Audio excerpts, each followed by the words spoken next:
Kita sampai kepada pembahasan analogi gimana rindunya Allah, kangennya Allah kepada hambanya. Itu analogi yang mungkin agak mendekati, walaupun gak pernah ada yang sama dengan Allah pastinya. Adalah kangennya ibu kepada anaknya. Jadi kalau kangennya ibu kepada kita itu pengen masakin. Kalau kangen kita kepada ibu pengen dimasakin. Itu bedanya tuh. Jadi jangan berpikir ketika Allah kangen sama kita, Allah butuh kita, enggak.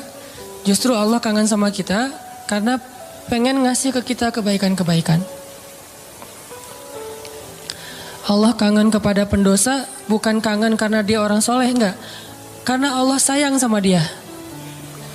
Bukan karena, kok pendosa dikangenin? Bukan, itu mah kita yang hitung-hitungan. Makanya jangan menganalogikan Allah kayak kita.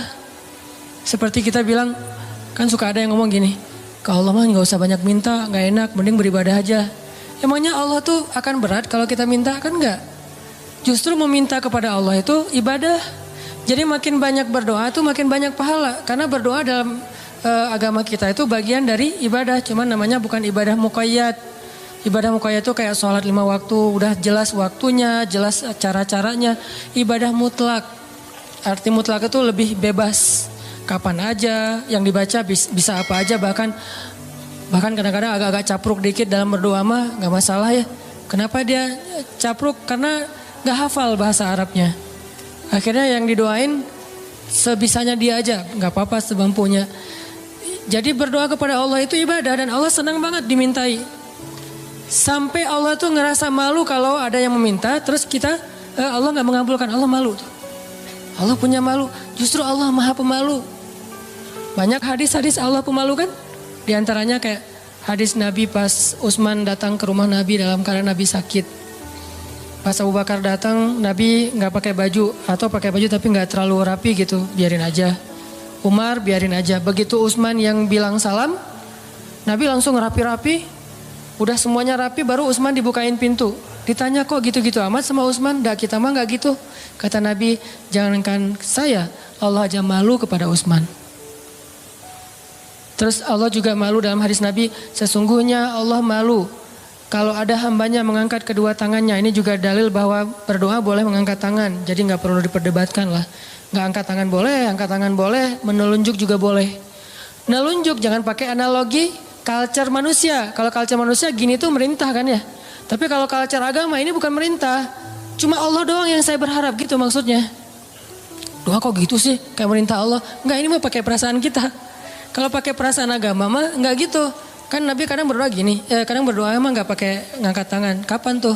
Kayak pas naik kendaraan. Kan enggak mungkin di atas onta gini kan. Agak-agak gimana gitu. Atau pas mau makan. Tapi pas mau makan bismillahirrahmanirrahim. Walaupun boleh ditambah Allahumma lakasumtu misalnya. Ya, atau Allahumma barik lana. Asal enggak bismillahirrahmanirrahim amutu ahya. Kan gak harus gini, boleh juga gini, boleh gak sama sekali. Kadang Nabi juga berdoa dengan mengangkat tangan. Buktinya, sesungguhnya Allah malu. Kalau ada hambanya mengangkat kedua tangannya, lalu Allah tidak mengabulkan permintaannya, kan Allah malu nih. Bisa juga Nabi ngangkat tangannya gak gini, tapi gini. Kapan? Pas perang Badar. Kalau kita pas besok mau ngelamar. Jadi perang Badarnya kita nih, jomblo nih. Lamaran, itulah perang Badarnya kita. Apalagi menghadapi calon mertua yang berkumis tebal teh kan. Itu berarti menghadapi musuh yang lebih kuat daripada kita kan ya. Butuh mukjizat lah itu mah. Sehingga doanya malamnya kayak gini. Pas sudah diterima gini lagi. Itulah kita. Artinya teman-teman jangan ngelihat Allah seperti kita ngelihat makhluk. Tapi pasti Allah lebih baik daripada makhluknya. Pasti. Bahkan gak bisa dibandingin. Kalau ada ayat-ayat kayak analogi itu bukan perbandingan, lebih kepada analogi supaya kita bisa berpikir. Dan memang Islam itu mengajarkan kita dan melatih kita berpikir. Afala ta'qilun, afala la'allakum tatafakkarun, dan berpikirlah. Am hasibatum falyanzuru. Semuanya tentang berpikir. Jadi kalau ada istilah udahlah nggak usah dipikir-pikirin, udah taat aja. Taat tapi berpikir. Jangan taat gak berpikir. Karena agama ini agama milik orang-orang yang cerdas, dibawa oleh orang yang paling cerdas di muka bumi. Dan kecerdasan itu di sini. Tapi kecerdasan doang gak cukup, harus dipadukan dengan keimanan. Baru namanya Rabbaniyah. Nabi itu cerdas banget loh. Saking cerdasnya Nabi, turun ayat 1 juz kehafal sama Nabi. Jibril datang, Muhammad dengarkan, didengarin sama Nabi. Al-An'am kan, 1 juz lebih sedikit, 11 lembar kan, 1 juz 10 lembar. Nabi dengerin, Jibril baca, udah selesai Jibril baca, Jibril naik ke langit, Nabi udah hafal. Nabi kasih tahu ke sahabat, udah turun ayat kepada saya yang lebih baik, yang lebih saya cintai daripada langit dan bumi, yaitu yang dibuka dengan Alhamdulillah. Sahabat Ibnu Mas'ud bilang, saya udah hafal ya Rasulullah. Ini lagi sifat tawadunya Rasul. Rasul gak bilang, emang lo doang, gue juga gitu. Enggak, saking tawadunya Rasul ya. Rasul malah kayak seolah-olah beliau gak bisa gitu, saking menghargainya. Ini namanya ra'fah. Kalau kita kan suka ngeremehin orang, kalau Nabi gak ngeremehin orang walaupun beliau pasti di atas rata-rata. Oh gitu Abdullah, coba-coba gitu. Kayak beliau tuh gak bisa kayak gitu. Abdullah pede kan? Wah bisa.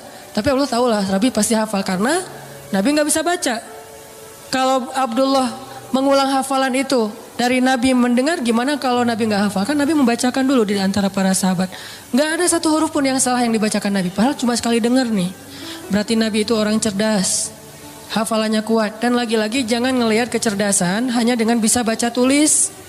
Karena kalau kita pengen baca sejarah, bacalah dengan analogi, dengan persepsi sejarah. Jangan baca sejarah dengan persepsi kekinian, itu keliru.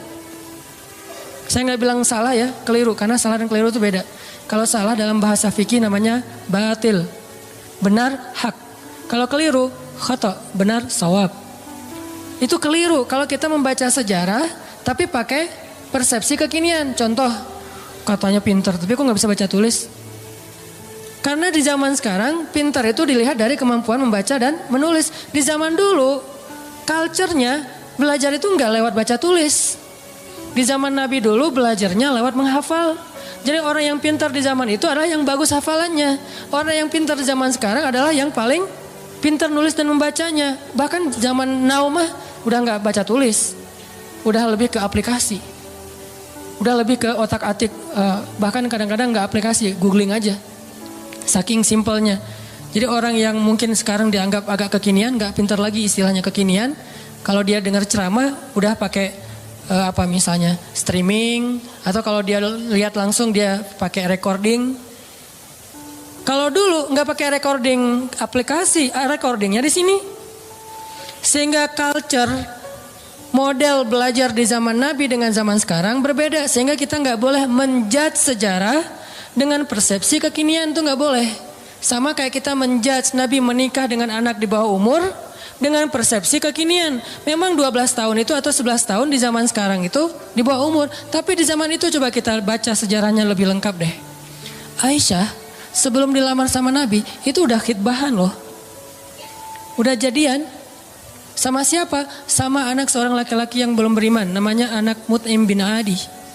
Mut'im bin Adi ini salah satu orang kafir tapi pelindung Nabi kayak Abu Talib. Setelah Abu Talib wafat yang gantiin Abu Talib itu Mut'im namanya. Mut'im bin Adi. Aisyah itu udah ditunangkan sama anaknya Mut'im. Nabi gak tahu. Nabi dapat mimpi kan. Yang dapat kain sutra dari surga gitu.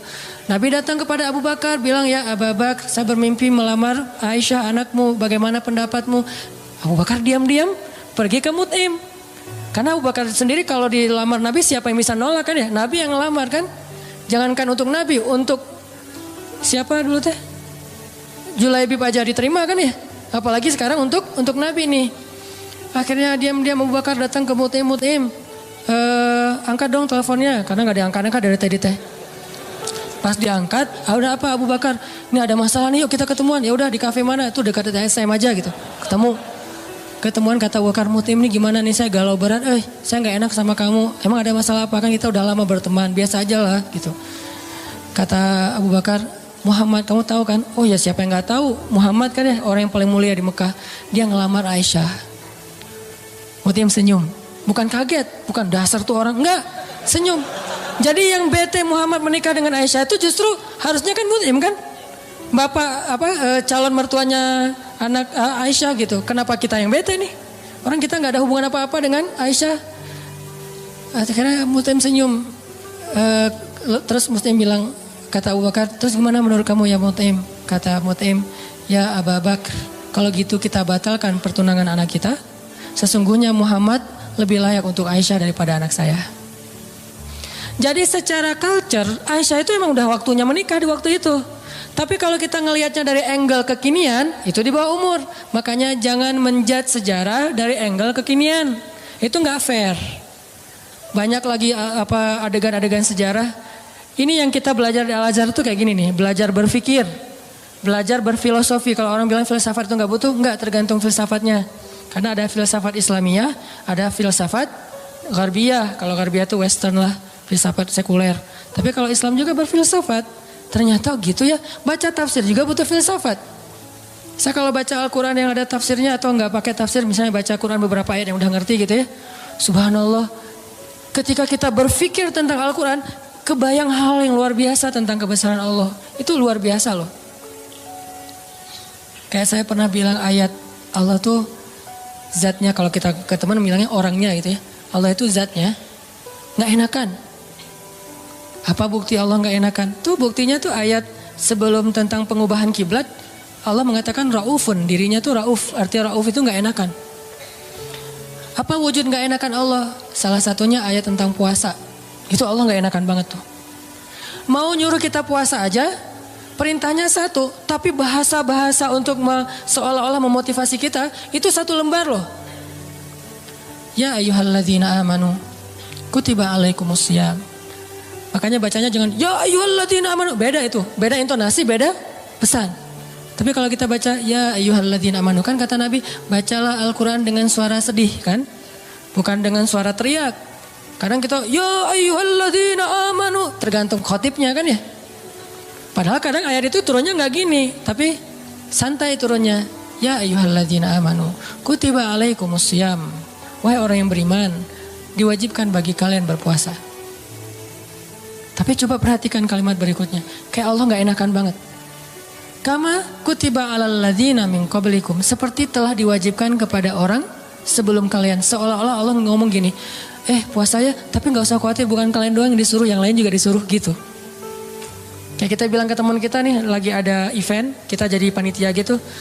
Terus kita sebagai ketua panitia bilang ke teman-teman kita tim, tolong angkatin meja ya. Soalnya yang lain di depan lagi beres-beresin sendal atau apalah. Tolong angkatin layar ya, tolong gulung layar ya. Soalnya yang lain lagi beresin meja di dalam. Artinya bukan kamu doang yang disuruh, yang lain juga kerja gitu kan. Saking ra'fah, gak enaknya Allah sama kita coba. Nah kita mah enak-enak aja sama Allah. Nuduh Allah macam-macam, Allah gak adil, Allah maunya apa, Allah gak rela saya jadi orang benar. Allah aja ke kita yang Allah maha sempurna gak enakan coba. Wahai orang yang beriman, berpuasalah atau diwajibkan bagi kalian berpuasa. Tapi bukan kalian doang, orang sebelum kalian juga diwajibin. Kama kutiba alal ladzina min qablikum. Ini untuk kalian bukan untuk saya. La'allakum tattaqun, supaya kalian bisa jaga diri. Kan takwa itu menjaga, wiqayah. Bisa jaga diri, maksud jaga diri apa Ustaz? Kan kata Nabi juga bagi para jomblo, kata Nabi kan ya. Kalau kalian udah sanggup menikah, menikahlah. Kalau nggak sanggup atau nggak ada yang mau sih, nggak ada hadisnya sih, nggak sanggup maksudnya. Nabi kan ngomongnya elegan ya, saya aja yang nerjemahinnya kurang elegan. Maksud nggak sanggup di sini itu bukan cuma nggak punya materi, nggak ada yang mau juga. Kan nggak mungkin Nabi bilang nggak mau ya, nggak ada yang mau ya, nggak mungkin kan? Kalau kalian nggak sanggup dalam kurung, versi saya nih, nggak punya uang atau nggak punya calon atau ada calon banyak tapi nggak ada yang mau, misalnya tutup kurung gitu kan? Kalau kalian nggak sanggup, puasalah. Karena itu bisa menjaga diri kalian. Udah Ustadz puasa makin pengen nikah. Saya banget tuh. Dulu. Alhamdulillah udah enggak lah. Cukup ya. Oke lanjut. Supaya kalian bisa jaga diri. La'allakum tattaqun. Karena takwa itu menjaga diri. Bisa menjaga diri dari hawa nafsu. Bisa jaga diri dari api neraka. Banyak makna jaga diri di sini. Udah selesai belum?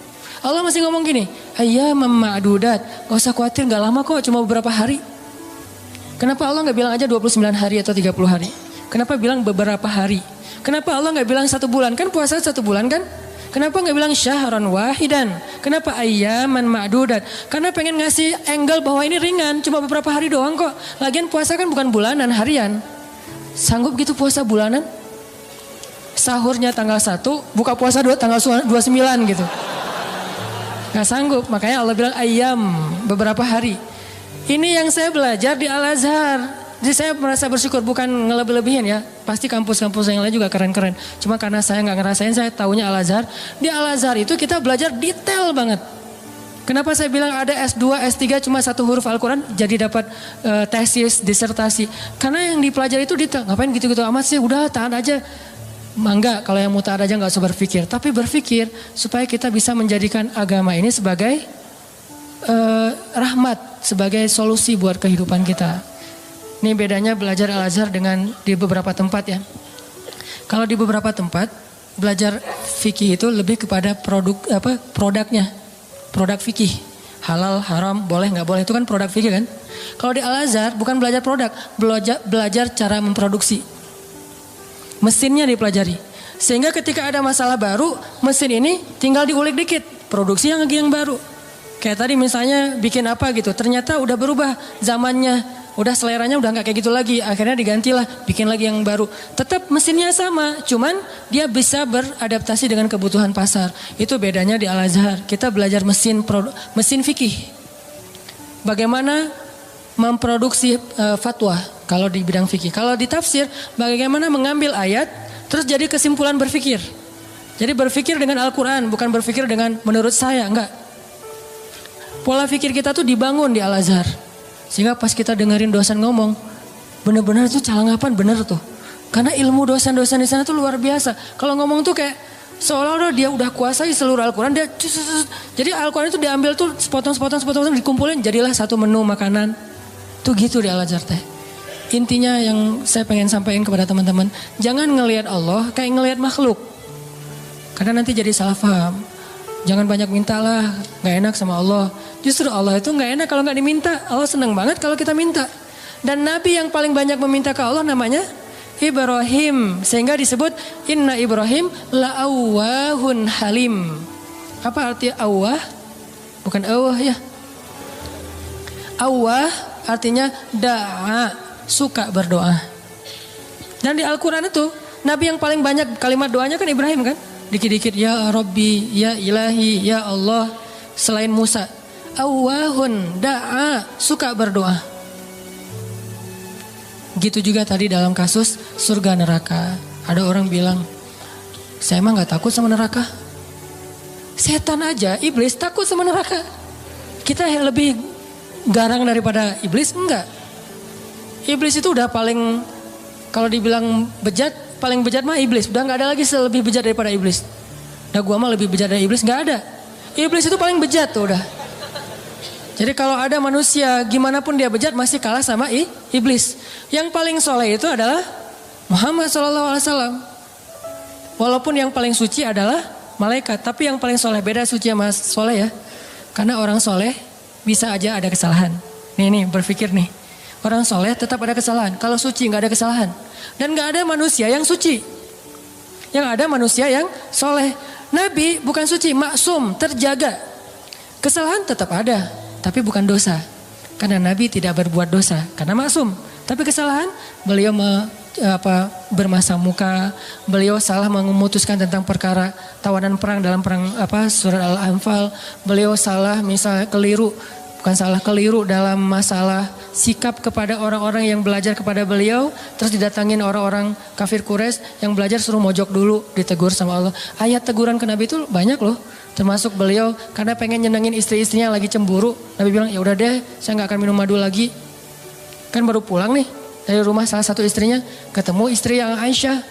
Aisyah nanya, dari mana aja sih kok lama banget datangnya? Itu dari rumah Sofia. Ngapain sih di sana terus? Kan dia tuh maksudnya pendek gitu. Udahlah, makan apa sih? Dikasih apa di sana? Emang makanannya enak banget ya? Enggak, cuma minum madu doang. Wah, enggak enak, pasti madunya enggak bener nih. Mulutnya enggak enak tuh. Akhirnya Nabi bilang, ya udah mulai sekarang saya enggak akan minum madu lagi. Demi menyenangkan Aisyah. Turun ayat. Wahai Nabi, kenapa kamu mengharamkan apa yang Allah halalkan demi menyenangkan istrimu? At-Tahrim. Yang paling soleh di muka bumi dan di dunia akhirat dan langit bumi nih, Nabi Muhammad. Tapi yang paling suci, malaikat. Di sini ketahuan, oh ternyata orang soleh juga bisa ngelakuin kesalahan. Kalau Nabi kesalahan, kekeliruan, kalau kita kesalahan. Tapi dia langsung recovery, balik. Gak ada yang suci. Fala tuzakku anfusakum. Jangan kalian menganggap diri kalian suci. Tapi yang paling bejat, adalah iblis. Kemudian setan. Setan ini minal jinnati wan nas, ada jin ada manusia. Sehingga kita kalau bilang saya nggak takut neraka agak-agak klise menurut saya. Berarti sia-sia dong Allah ciptain neraka, ternyata manusia nggak takut. Jadi kayak Allah udah banyak fattakun nar, itu perintah loh. Fattakun fa illam taf'alu wa la taf'alu fattakun nar. Apa arti kata fattakun nar? Takutlah kalian kepada neraka. Nar bahasa Arab, naruka nerakamu. Jadi bahasa Indonesia neraka. Bahasa Arab yang diserap menjadi bahasa Indonesia. Fattakun nar allati u'iddat lil kafirin. Yang disiapkan untuk orang yang kufur. Jadi kalau nggak takut neraka, Allah udah nakut-nakutin di Al-Quran. Seolah-olah kita bilang, nggak takut, gitu kan ya? Gimana tuh sama Allah? Kan agak-agak aneh nih. Nggak takut. Dunia aja kita takut dengan hal-hal yang mengerikan. Gak usah yang benar ya, yang cuma halusinasi aja takut. Setan, hantu, gundurwo, yang gitu-gitulah. Gitu aja bisa bikin kita takut, padahal itu nggak nyata. Nyata nggak sih? Saya belum pernah lihat, alhamdulillah ya. Gak tahu kalau ngelihat ustadz juga kan manusia. Artinya yang gak nyata-nyata amat aja kita takut. Giliran yang nyata Allah sendiri suruh kita takut malah gak takut. Kan agak klise nih. Pasti pola pikirnya gak menyeluruh nih. Belum lengkap. Belum utuh. Surga. Biasa aja gak pengen surga. Seolah-olah kita ngeremehin surga itu gak berharga. Surga itu kata Nabi adalah ala sil'atallahi ghaliyah. Ala sil'atallahi lil jannah. Harta Allah yang paling berharga itu adalah surga. Bukan dunia. Dunia aja kita pengen, masa surga enggak? Padahal kata Allah, dunia ini enggak ada apa-apa dibandingkan surga. Klise lagi kan? Kita pengen surga dan Allah senang kita pengen surga. Kita takut neraka dan Allah senang kita takut neraka. Karena semua itu bagian dari yakin kita kepada Allah. Cuman, jangan hanya di lisan, harus di hati. Kita, kenapa kamu sholat 5 waktu? Kalau saya enggak sholat, ntar diazab kubur. Enggak apa-apa. Kenapa kamu sedekah? Karena pengen dapat pahala banyak. Gak apa-apa. Wah, kalian mah gak ada yang tulus. Dan saya mah kalau sholat, sedekah segala macam bukan karena surga neraka. Saya sholat dan segala macam karena cinta sama Allah. Gak ada tolak belakangnya antara satu dengan yang lain. Cinta bagian dari iman, takut bagian dari iman, berharap bagian dari iman. Kan iman itu ada 60-an cabang. Termasuk malu, bagian dari iman. Sehingga gak perlu dibentur-benturin, ambil yang sebagian, buang yang lain, gak. Terus gimana nih? Orang beriman juga berderajat. Lahum darajatun. Ada yang imannya baru malu doang nih. Ada yang imannya udah malu plus takut. Ada yang imannya udah malu plus takut plus berharap. Ada yang iman malu, takut, berharap, cinta. Terus nambah-nambah. Karena darajatun. Manusia itu berderajat-derajat di antara orang yang beriman. Setelah Allah bilang ulaika humul mu'minuna haqqa, Allah bilang lahum darajatun. Mereka bertingkat-tingkat.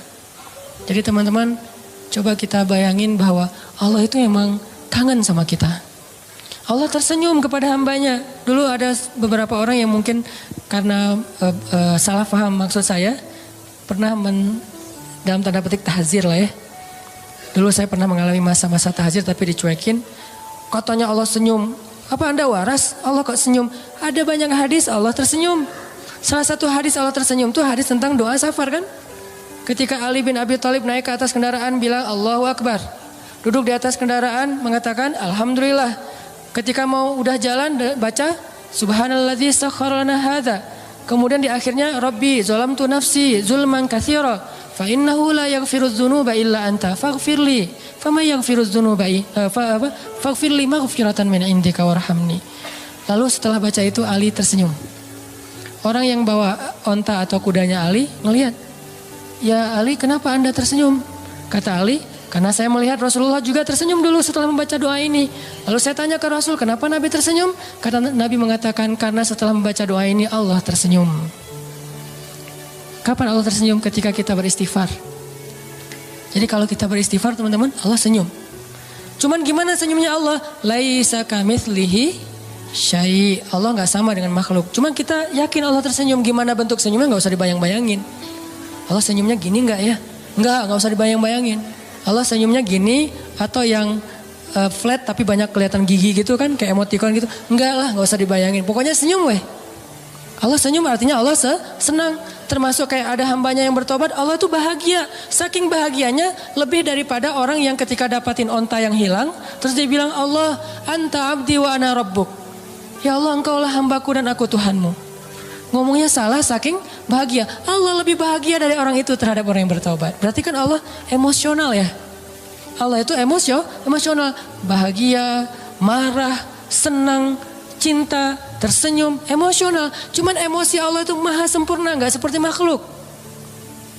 Sehingga kita coba melibatkan emosi kita dalam berinteraksi dengan Allah. Jangan flat lah. Masa kita katanya cinta tapi flat, hambar, kayak plain gitu, kayak jalan tol.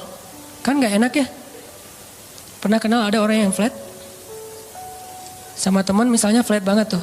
Gak ada ekspresinya, kita kasih hadiah, ya makasih. Gak ada ekspresinya nih orang. Terus kalau ada masalah, dia ada masalah, gak ada masalah, ya gitu mukanya tuh. Nyebelin, kayak muka saya. Kenapa ada orang kalau ketemu saya di awal-awal tuh kayak sebel gitu. Karena mungkin muka saya tuh kayak bakatnya nyebelin. Tapi kalau udah kenal enggak lah ya. Makin nyebelin. Ini ada orang flat banget nih. Flat banget. Dia kasih hadiah biasa aja, dapat masalah diledekin juga dia biasa aja. Paling gak enak kalau punya pasangan kayak gini nih. Gak ada ekspresi-ekspresinya. Ada juga yang ekspresinya lebay. Kasih hadiah dikit, wah segala macam. Ada masalah dikit, nangisnya wah kemana-mana. Misalnya ada yang kayak gitu teh. Nah Allah yang paling ideal perasaannya. Yang paling ideal zatnya. Yang paling ideal kebaikannya. Paling ideal aja pokoknya. Jadi kita coba melibatkan emosi kita ketika kita berinteraksi dengan Allah. Allah kangen sama kita. Cuman kangennya Allah karena pengen ngampunin dosa-dosa kita. Kata Nabi setiap sepertiga malam Allah turun ke langit dunia. Terus Allah manggil-manggil. Saya kalau ngebayangin ini Allah manggil-manggil. Coba ya. Allah manggil-manggil. Duh. Jangan kasihan karena Allah gak akan hina kayak gitu. Cuman gak enak. Allah manggil-manggil. Saya kok sombong banget ya gak menyambut panggilan Allah gitu. Walaupun gak wajib kita datang. Udah gitu, bayangin ya Allah manggil-manggil tapi gak wajib didatengin. Allah manggil-manggil, Allah telepon gak wajib diangkat. Kan Allah baik banget kan. Harusnya kan Allah kalau Allah manggil harus datang ya. Kayak sholat 5 waktu misalnya Allah panggil. Boleh kita misalnya gak datang segera. Walaupun gak baik, yang paling baik itu datangnya segera. Di tempat panggilan itu dikumandangkan. Tapi kalau gak datang segera juga gak sampai dosa. Cuman kehilangan banyak kebaikan lah. Walaupun sebagian mazhab mengatakan dosa.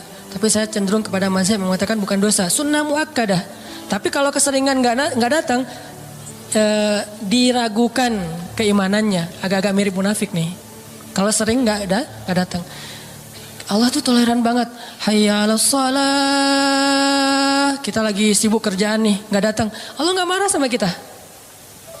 Gak sholat aja. Sebetulnya Allah marah cuman sabar. Allah selain Jabbar, Qahar, tapi juga Sabur. Ya, kan ideal banget nih. Kalau Allah marah bisa, gak ada yang bisa ngehalangin. Tapi Allah sabar. Kalau kita sabar karena gak bisa marah. Seringnya kan kita sabar tuh karena gak bisa marah. Begitu bisa marah gak ada sabarnya. Kalau Allah sabar padahal bisa marah. Selain Jabbar, Qahar, apalagi sifat-sifat yang keras nih. Muntakim. Tapi di sisi lain sifat jamal. Makanya ada sifat jamal, ada sifat kamal. Sifat jamalnya Allah apa? Karim, Rahim, Sabur, Ghafur. Gitu-gitu kan? Ini artinya teman-teman, bayangin ya. Allah manggil-manggil kita sepertiga malam. Ngapain sih Allah sepertiga malam repot amat sih datengin kita? Tapi kita gak wajib datang. Tapi kalau kita datang, Allah sayang banget sama kita. Cuman dari kitanya nih, bukan angle Allah. Kalau angle Allah kita gak wajib datang. Tapi angle kita, enak gak sih kalau gak datang? Enak gak sih Allah udah manggil-manggil tiap malam terus kita gak bangkit? Kalau kita bangunnya telat, pas azan subuh baru bangun, ngerasa gak sih? Aduh Allah maaf ya, bangunnya telat. Gitu gak sih ke Allah? Karena kita kalau ke makhluk gitu banget loh. Di telepon ternyata miss call 10 kali gak diangkat. Langsung maaf ya, emoticon, segala macem. Minta maaf tuh rasa tangan diginiin tuh banyak sampai 10 juga. Kok kita ke makhluk gitu ke Allah enggak? Padahal Makhluk itu nggak terlalu berjasa sama kita. Dan Allah mah berjasa dari sejak kita dalam kandungan ibu kita. Bahkan sebelum kita diciptakan. Tapi kita nggak pas bangkit dari tidur. Duh Allah maaf ya saya bangunnya telat. Astagfirullah gimana nih. Langsung wudhu datang ke masjid. Minta ampun pada Allah. Padahal kita nggak wajib datang. Ini lebih ke ngomongin emosional. Saya nggak ngomongin hukum fikih. Kalau ngomongin hukum fikih agak-agak kaku sih. Makanya di atas hukum itu ada akhlak namanya. Di atas hukum ada akhlak. Orang kalau udah akhlaknya bagus, hukum ini jadi nggak terlalu penting.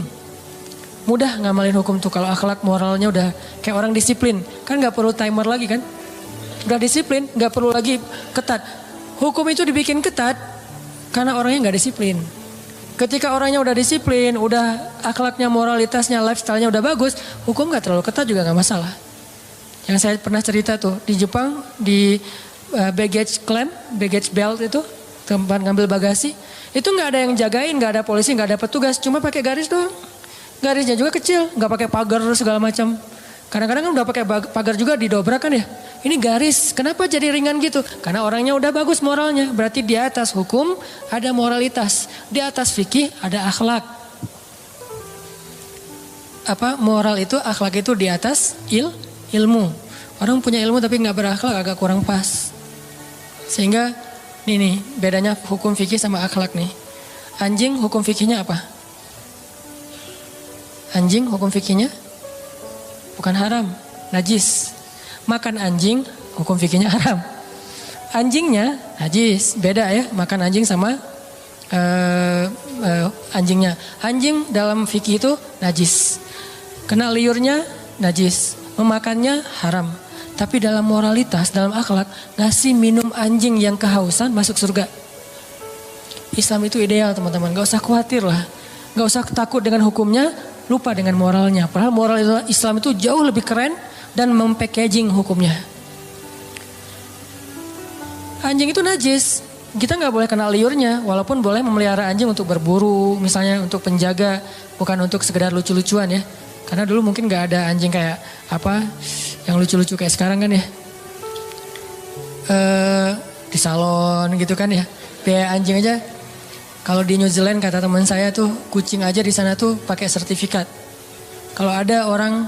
Pernah ada kasus. Dia pergi keluar kota, lupa nggak laporan, kucingnya tinggal di dalam rumah dan nggak dikasih makan, itu kucing diambil alih oleh negara dan orangnya kena denda. Islam banget kan ya?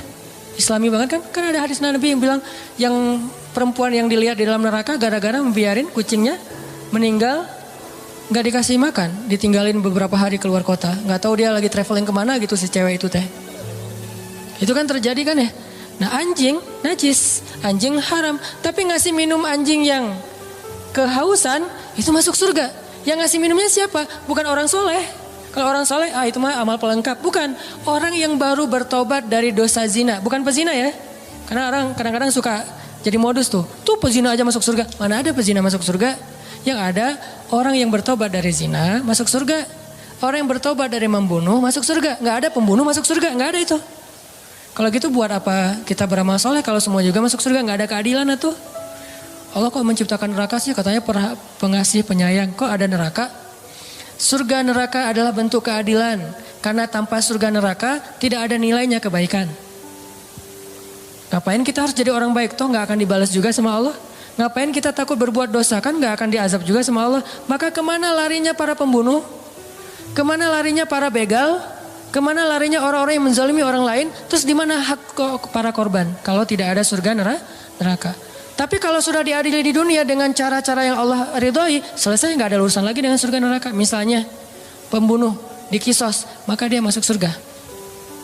Karena hukumnya sudah adil. Tapi kalau pembunuh dibiarin, ya ada nanti hukuman akhirat. Itulah keadilan supaya kita meninggalkan dosa dan berbuat baik.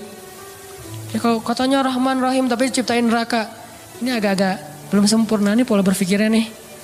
Makanya Islam itu butuh pola pikir. Al-Quran itu melatih cara berpikir kita. Kalau udah terbiasa kayak gini nih, malam ini yang sesi kedua agak-agak saya beratin nih. Materi lebih kepada angle berpikir, persepsi. Supaya kita sebagai anak muda, saya yakin ini karena jamaah anak muda sanggup. Kalau jamaahnya udah usia sekian, mungkin saya gak akan ngomongin pola pikir. Lebih kepada ngomongin masalah sakaratul maut atau apalah. Walaupun kan kematian sama aja lah ya, semua orang juga rahasia. Tapi biasanya mah kan gitu kan ya. Kenapa di kampung sering ada tahlilan? Berarti di kampung lebih banyak orang meninggal. Karena di kampung yang tersisa orang-orang tua. Di kota kenapa jarang tahlilan? Karena masih muda-muda. Saya tinggalnya di kampung loh.